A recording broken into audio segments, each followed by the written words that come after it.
investigating a man accused of beheading one of his co-workers and severely injuring another. Alton Nolan is in the hospital after an off-duty sheriff's deputy shot him. Police say he had just lost his job, but he was also allegedly trying to convert his co-workers to Islam. CNN's Nick Valencia reports that Nolan's Facebook page paints an extremely disturbing picture. Police say this is the Facebook page of the man suspected of beheading a coworker in Moore, Oklahoma. The images and messages on the page of Alton Nolan, who goes by an alias here, appear to support Islamic radicals and ridicule Christianity. In recent posts, Nolan writes about Judgment Day and criticizes the United States and Israel. The posts are a mixed array, some more disturbing than others. It was on Thursday that police say Nolan brought horror to his workplace. He had just been fired from his job that day, only to return shortly afterward with a knife. He encountered the first victim and began assaulting her with a knife. He did kill Colleen and did sever her head. According to police, the suspect then began attacking a second woman when he was shot and stopped by an armed company executive. Mark Vaughn, son of the company's founder, is also a reserve sheriff's deputy. Officials say it was his actions that prevented more deaths. It could have gotten a lot worse. This guy definitely was not going to stop.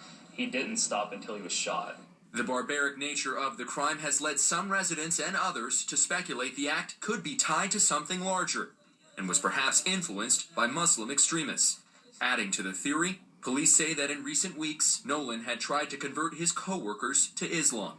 But in a statement to CNN, Oklahoma's governor warned not to jump to conclusions before the investigation is complete. The FBI is assisting local police. And Nick Valencia joining me now. And Nick, one of the outstanding questions, we have heard so much about being prepared for lone wolf attacks. How is it, given what you found on Facebook, that nobody saw this previously and even flagged any kind of authority to the possibility that this man was acting in a very strange way, trying to aggressively convert his coworkers, anything like that? Isn't this what we're supposed to be doing, looking for these kinds of clues? Yeah, great points, Deb, and I called the FBI earlier today to ask them that, if perhaps Alton Nolan was being monitored by the FBI. They still haven't spoken to him, as far as we know. Local police and the federal authorities waiting till he comes out of that sedation. Up until last night, he was still in stable condition in the hospital after being shot by that CEO I mentioned in my piece. We do know, though, Deb, that he has a lengthy criminal history that includes briefly leading police on a manhunt. There was a state trooper who had a run-in with him 4 years ago, and she said after she found out what Alton Nolan is accused of, that she wished she would have killed him when she had the chance. All right, and Nick Valencia, thank you so much. Coming up, that state trooper who did have that physical encounter with Alton Nolan run-ins with police, including one incident where he was on the run for 12 hours. Lieutenant Betsy Randolph of the Oklahoma Highway Patrol came face-to-face with Nolan 4 years ago. She pulled him over for what looked like a fake tag in his car. She says after hearing what he's accused of now, she wishes she'd pulled the trigger.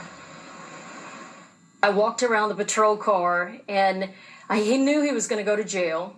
And as I walked around the back of the patrol car, I took my handcuffs out and loaded them in my hand. And I wish now that I had taken my pistol out, because he was a felon and he was going to go to jail, and he knew that.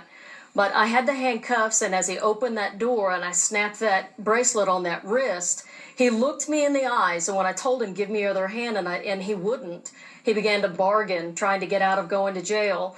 For a brief moment, we looked at each other in the eyes, and it was almost as if I knew that we were fixing to tangle.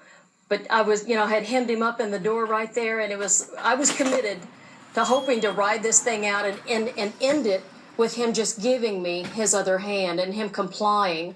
But again, if there had been any way to know the things that he is alleged to have done a couple of days ago, I would have killed him when I had the opportunity. I had a lot of trooper buddies that asked me, why didn't you kill this guy? At the time, I never felt like I wasn't afraid of him. I felt like I was in control of the traffic stop. Obviously I wasn't. I was a lot more confident in my skills than I should have been. And I just felt terrible. I feel guilt. And I don't know that that's something that I'll ever be able to overcome. Well, Oklahoma police say Nolan will be charged with first-degree murder and assault and battery with a deadly weapon.